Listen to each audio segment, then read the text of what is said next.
tadi mungkin rekan-rekan agak menunggu, kok diam aja, ada apa ini, apakah sudah dibuka atau belum gitu mungkin ya. Oke, baik, kita mulai. Nah, rekan-rekan, untuk minggu ini kita akan membahas tentang algoritma a priori. Mana ya pen saya? Nah, ini algoritma a priori. Nah, kemarin itu pada unsupervised learning itu kan ada clustering, kemudian ada asosiasi, gitu. Yang clusteringnya kita pakai Cummins, kemudian ini untuk yang asosiasi kita akan pakai metode algoritma a priori. Nah, Ibu lanjutkan. Nah, ini ya, jadi jenis aturan asosiasi a priori, gitu ya, generalized rule induction, kemudian ada algoritma Hashbase, gitu ya. Nah, di sini asosiasi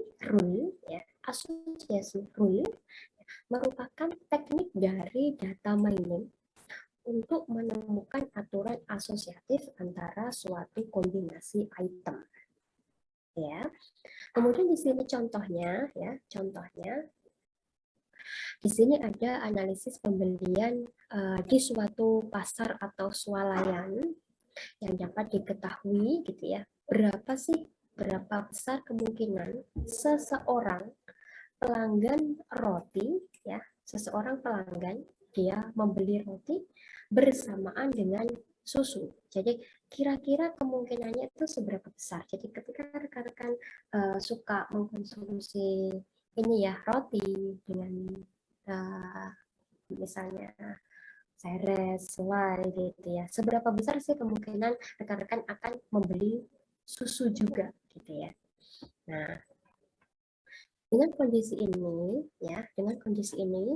ya, pemilik swalayan dapat mengatur penempatan barangnya gitu ya. Jadi posisi barang yang ada di swalayan atau misalkan Indomaret atau Alfamart gitu ya, itu kemungkinan itu sudah diatur oleh pemiliknya agar gitu ya. Kira-kira biasanya kalau roti itu kan dia akan berdekatan dengan minuman gitu ya, kulkas penyimpanannya itu yang asik. Kalau menurut Ibu sih beberapa ya, hampir semua Indomaret atau Alfamart yang Ibu temui, tempat roti itu biasanya akan berhadapan-hadapan dengan tempat minuman. Ya gitu, sehingga kadang itu sebagai acuan, oh di sana freezernya berarti di sana pasti akan ada roti-rotinya gitu ya.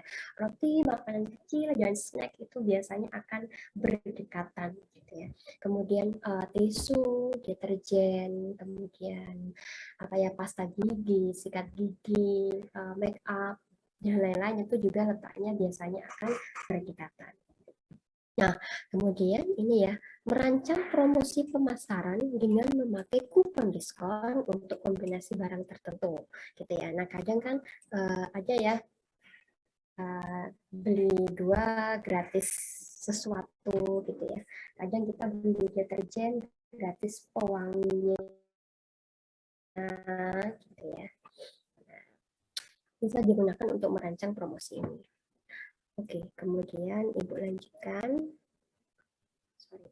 Nah, di sini association rule ini ya, dia menjadi terkenal ya karena aplikasinya, karena dia diimplementasikan untuk menganalisis isi keranjang belanja ya di pasar, di swalayan. Keranjang belanja siapa sih ini? Keranjang belanjanya pelanggan. Ya, jadi dia kemungkinan bisa untuk menganalisis kira-kira rekan-rekan itu akan belanja apa saja bulan ini gitu ya. Kalau tanggal 1 biasanya diambil itu apa? Kalau tanggal 15 biasanya diambil itu apa? Gitu ya. Mungkin di tanggal 1 itu belanja berasnya mungkin berapa ya, 15 kilo mungkin gitu ya. Kemudian di tanggal 28 gitu ketika datang lagi mungkin berasnya nggak 15 kilo gitu, tapi mungkin sekitarnya 35 kilo mungkin seperti itu gitu ya. Itu salah satu analisisnya. Kemudian nah dengan adanya ini gitu ya, sering disebut dengan market based analysis gitu ya. Kemudian association rule ya, kalau di informatika AR itu bisa berarti augmented reality ya. Kalau di scheme ini kita bahasnya association rule. Itu juga dikenal sebagai salah satu teknik data mining ya, yang menjadi dasar dari berbagai teknik data mining lainnya. Nah, di sini salah satu tahap analisis asosiasi ya, yang menarik perhatian. Di sini dia disebutkan akan menghasilkan algoritma yang efisien ya, ini untuk menganalisis pola frekuensi tinggi ya, frekuensi pattern mining. Kemudian di sini penting tidaknya suatu aturan asosiatif dapat diketahui dengan dua parameter. Di sini ada support, ada confidence. Ada support, ada confidence. Apa sih itu? Nah, support di sini nilai penunjang. Kalau confidence di sini nilai kepastian, ya pasti. Kalau support berarti penunjang, support system. Kemudian di sini nilai penunjang itu persentase kombinasi item di dalam database. Persentase kombinasi item. Kemudian confidence atau nilai kepastian di sini adalah kuatnya hubungan antar item dalam aturan asosiasi. Nah, itu ya. Oke, contohnya di sini. Di sini ada keterangan roti, mentega, susu, gitu ya. Supportnya dia 40%, kemudian confidence-nya itu 50%. Nah, maksudnya apa sih ini? Gitu ya. Di sini dijelaskan bahwa 50% dari transaksi database yang memuat item roti dan mentega ya, juga membeli susu. Nah, 40% dari seluruh transaksi yang ada di database memuat ketiga item tersebut. Nah, ini maksudnya mungkin seperti ini. Ini kalau kita punya data gitu ya, ada 100 data gitu, 100 data transaksi. Nah, di sini 50% dari sebentar ya rekan.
Oke, Ibu lanjutkan ya rekan-rekan. Nah, ini ya, jadi kita sampai mana tadi? Oh ya, jadi kalau kita punya 100 data di sini ya, kemudian untuk yang ini 50% dari transaksi database yang memuat item roti dan mentega juga membeli susu. Nah, setengahnya di sini 50% dari jumlah transaksi gitu ya, berarti ada 50 data pelanggan yang dia membeli roti dan mentega itu dia juga membeli susu. Maksudnya seperti itu. Kemudian di sini 40% dari seluruh transaksi yang ada memuat ketiga item tersebut. Gitu ya. Nah, ini total transaksinya, oke, seluruhnya gitu ya. Ini kan ini posisi datanya ya. Itu kan menyebar ya, nggak urut 1 2 3 gitu. Bisa transaksi 1, transaksi 2, transaksi 3 dan seterusnya. Nah, itu yang memuat ketiga transaksi itu ya, itu ada sekitar 40%. Jadi dari keseluruhan transaksi ya, keseluruhan. Oke, kemudian di sini seorang pelanggan yang membeli roti dan mentega, ya, seorang pelanggan yang membeli roti dan mentega itu kemungkinannya 50%, ya, dia juga akan membeli susu. Oke ya, jadi setengahnya kemungkinannya 50% dia akan membeli susu. Kemudian, aturan tersebut cukup signifikan karena mewakili 40% dari catatan transaksi yang ada. Ya. Kemudian di sini metodologi dasar analisis asosiasi. 1, ya, analisis pola frekuensi tinggi. Nah, tahap ini dia akan mencari kombinasi item yang memenuhi syarat minimum dari nilai support yang ada dalam storage ya, atau database atau data yang kita punya, bisa dalam CSV dan lain-lain. Kalau kita mengolahnya pakai rapid manner gitu ya, kita kan bisa Excel, bisa CSV gitu ya. Kalau itu contoh-contoh storage ya, penyimpanan. Kemudian di sini nilai support sebuah item diperoleh dengan rumus ini ya. Support A ya, berarti support item A didapatkan dengan jumlah transaksi yang mengandung A dibagi dengan transaksi total. Jadi misalkan kita punya jumlah transaksi itu totalnya itu ada 1000 transaksi ya. Kemudian yang mengandung A itu ada 200. Berarti untuk mencari nilai support A itu adalah jumlah transaksi yang mengandung A 200 gitu ya, dibagi dengan transaksi total. Transaksi totalnya kan 1000. Berarti 200 dibagi dengan 1000. 0, sekian gitu ya. Nah, ini ya, ini cara untuk mencari nilai support A.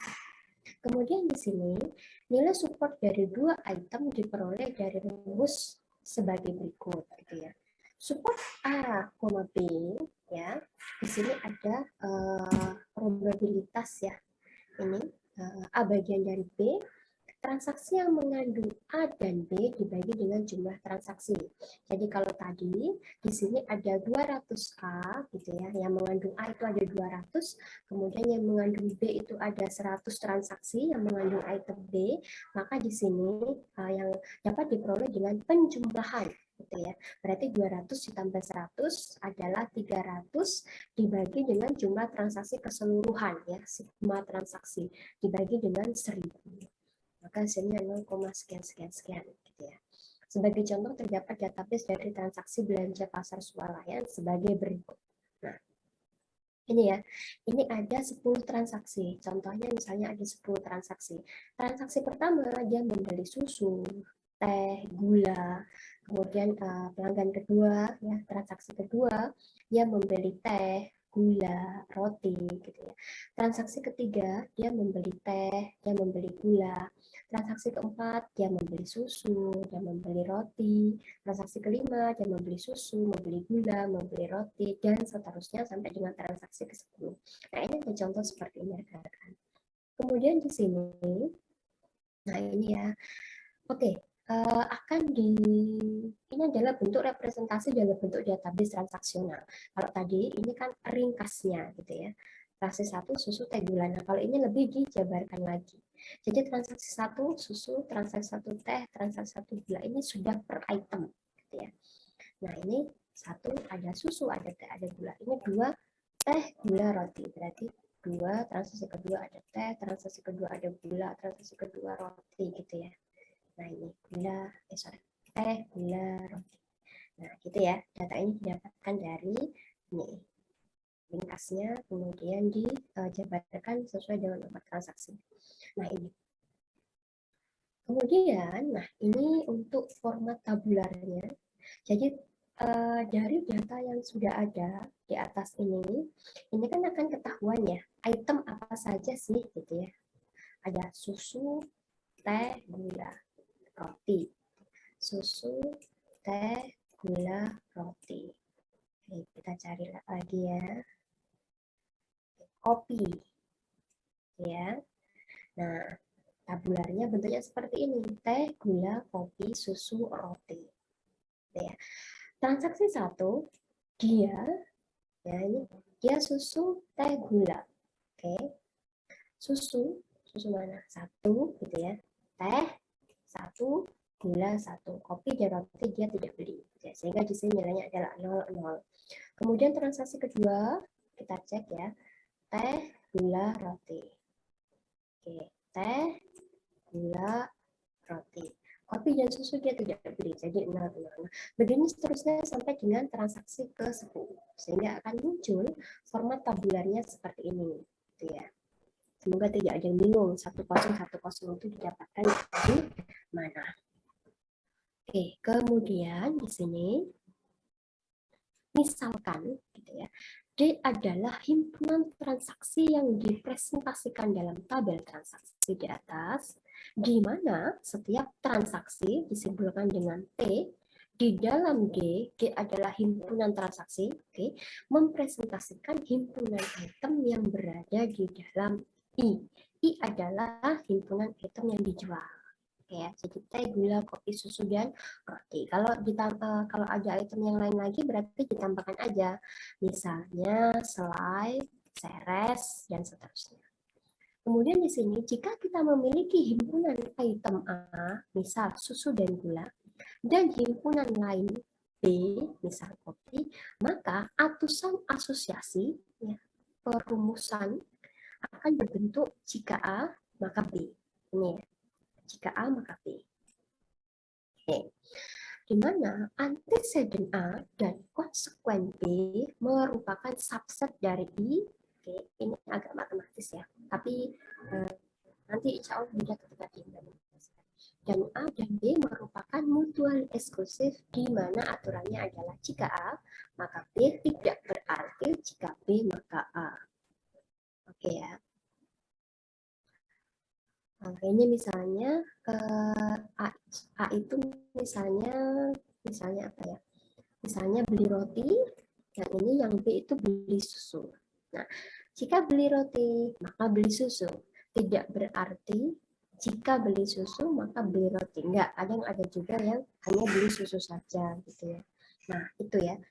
Ini analogi sederhana ya tadi. Oke. Kemudian definisi di atas tidak berlaku untuk aturan trivial ya. Jika bins dan skos ini contoh, maka bins gitu. Kemudian di sini seorang analis mungkin saja hanya akan mengambil aturan yang memiliki support atau confidence yang tinggi gitu ya.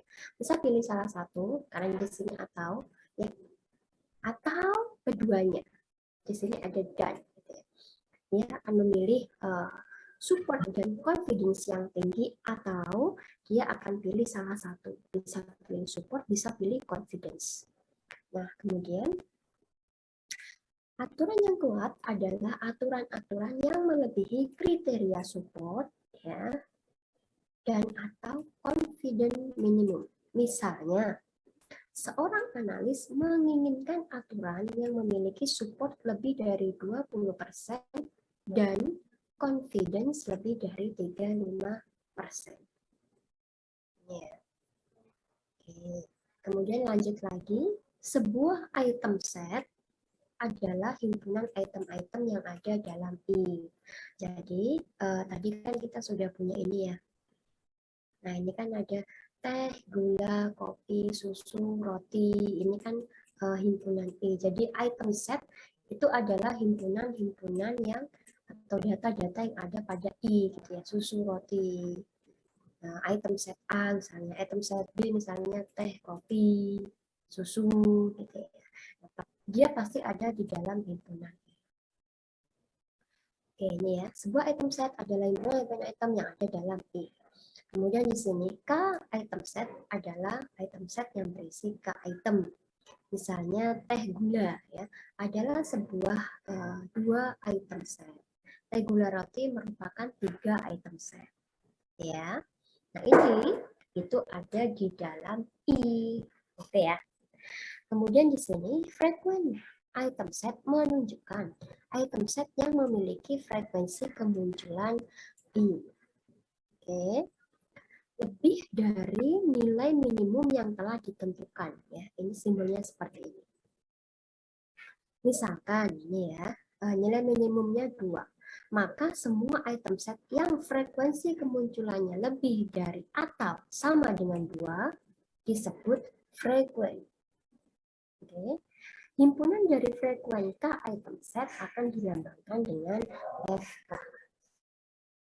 Ya. Nah, ini ada contoh. Nah, ini calon 2 item set. Oke.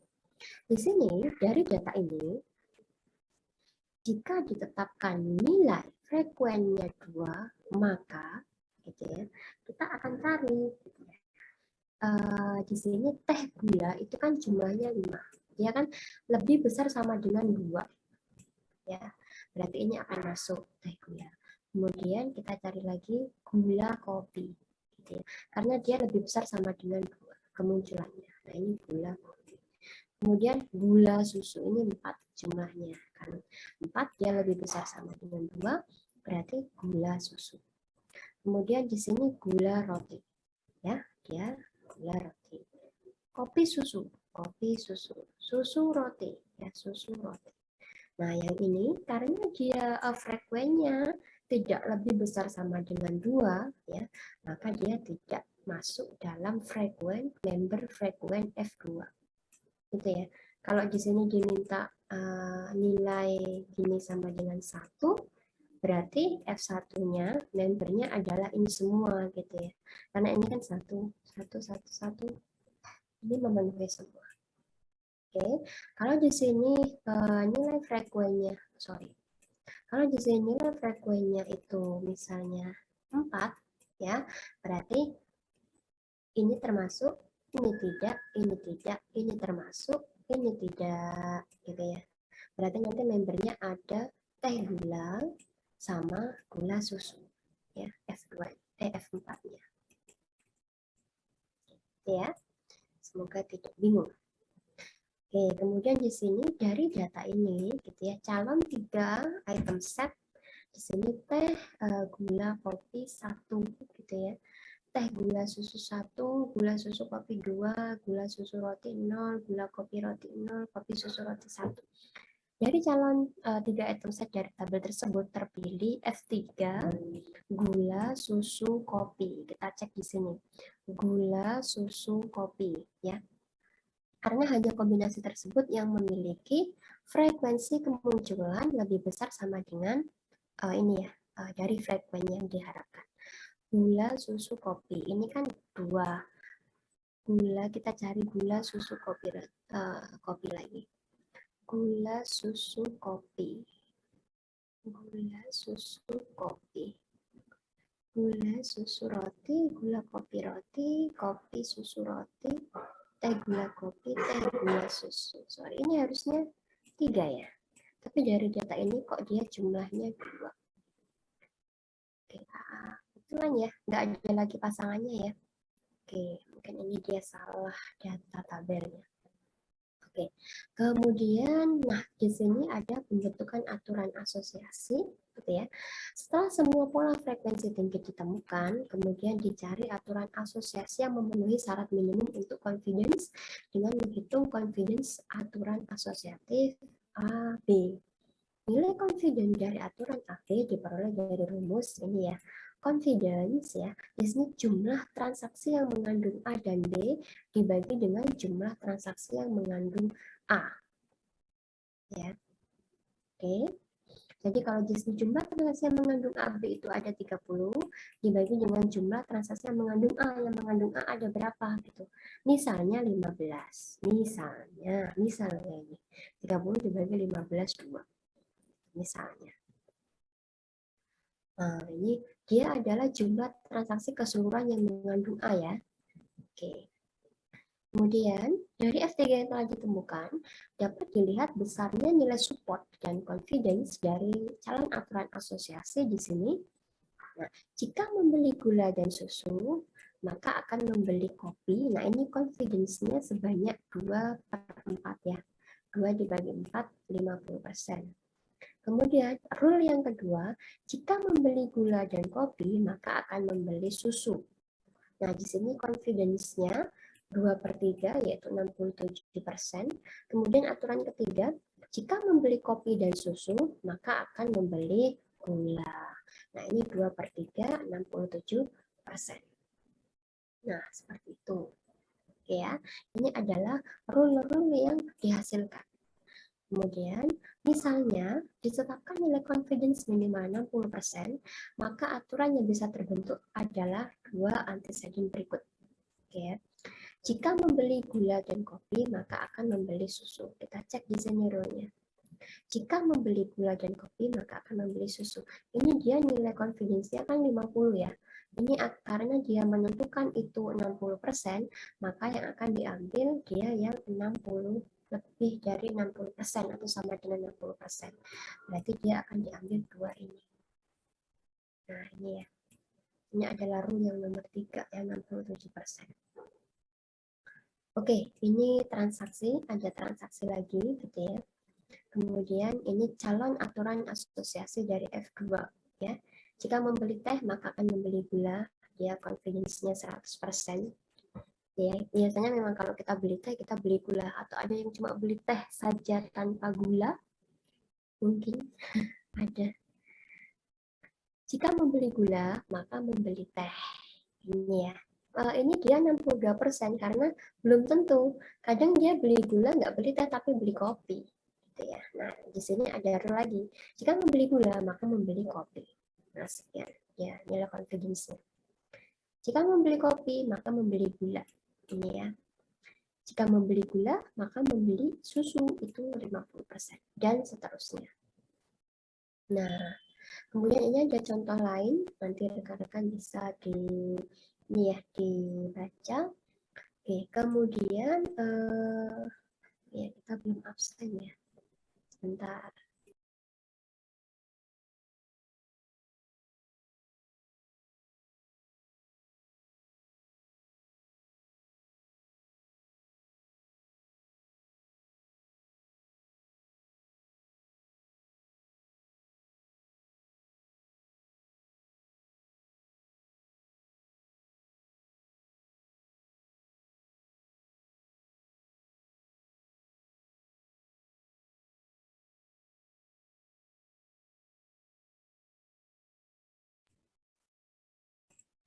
Oke rekan-rekan, ini untuk presensi code-nya Ibu letakkan di chat Zoom. Silahkan untuk bisa absensi gitu ya. Ini waktunya batasnya sampai dengan pukul 14.30. Tidak perlu menunggu pukul itu untuk absensi, yang sudah dapat langsung saja absensi. Kemudian dari metode yang barusan kita pelajari, ini ya, algoritma a priori. Nah, Ibu juga rekan-rekan untuk mencari, coba cari jurnal yang mengimplementasikan algoritma a priori. Kemudian coba dilihat bentuk datanya itu seperti apa. Nah, kalau sudah, coba rekan-rekan implementasikan data itu pada rapid manner-nya. Ya. Nah, itu kita akan nanti ditunggu aja sampai pukul 14. Kalau sampai pukul 14 Ibu tidak ada submit, berarti nanti akan kita bahas di pertemuan selanjutnya. Ya, jadi rekan-rekan tugasnya adalah mencari jurnal terkait algoritma a priori, kemudian coba dilihat bentuk datanya seperti apa dan coba diimplementasikan di rapid manner-nya. Ya. Berarti kalau tahu datanya, bentuknya dari jurnal itu, nanti bisa ditulis sendiri pada Excel gitu ya. Kemudian read Excel, kemudian coba di search aja apakah untuk asosiasi di rapid manner a priori algoritma itu ada atau tidak. Kalau tidak ada di rapid manner itu adanya apa? Coba dicari dulu gitu ya di sana. Nah, kalau sudah coba diimplementasikan. Cara implementasinya berarti tinggal dipanggil datanya, kemudian nanti diambil algoritma itu, kemudian coba untuk di-resultkan hasilnya seperti apa. Itu ya. Nah, rekan-rekan coba cari dulu jurnalnya, bentuk datanya, kemudian coba-coba di rapid manner. Next, pertemuan selanjutnya nanti kita akan bahas. Oh ya, menginfokan nanti sampai pukul 2, sorry ini sudah hampir pukul 2. Nanti sampai dengan pukul 14, kalau Ibu tidak ada submit, tidak ada link untuk submit, berarti tidak perlu dikumpulkan. Ya, tapi akan kita bahas di minggu depan. Nah, minggu depan itu kan rencananya kita akan kuliah offline ya, jadi silakan bisa disiapkan semuanya. Semoga di kuliah offline tidak ada permasalahan. Itu Mbak Lutfina, semoga sudah menjawab pertanyaannya. Jadi nanti ditunggu aja sampai dengan pukul 14. Kalau Ibu membuka submit, berarti silahkan submit dengan jadwal dan waktu yang ditentukan. Kalau tidak ada, berarti nanti akan kita bahas di sesi pertemuan selanjutnya. Oke, paham ya untuk tugasnya? Untuk absensi tidak ada masalah ya sepertinya. Terima kasih sekali. Apakah ada yang ingin ditanyakan lagi sebelum Ibu akhiri? Tidak ada, Bu. Belum ada, Bu. Oke, baik, sebelum Ibu akhiri, bagi rekan-rekan muslim, minal aizin wal faizin, mohon maaf lahir batin ya. Mohon maaf ini agak terlambat, ini pertemuan pertama kita setelah Lebaran. Itu mohon maaf kalau Ibu ada salah-salah ya kepada rekan-rekan. Baik, terima kasih. Ibu akhiri dulu. Selamat siang. Wassalamualaikum warahmatullahi wabarakatuh. Waalaikumsalam warahmatullahi wabarakatuh. Waalaikumsalam warahmatullahi wabarakatuh. Makasih, Bu. Bu, sama-sama.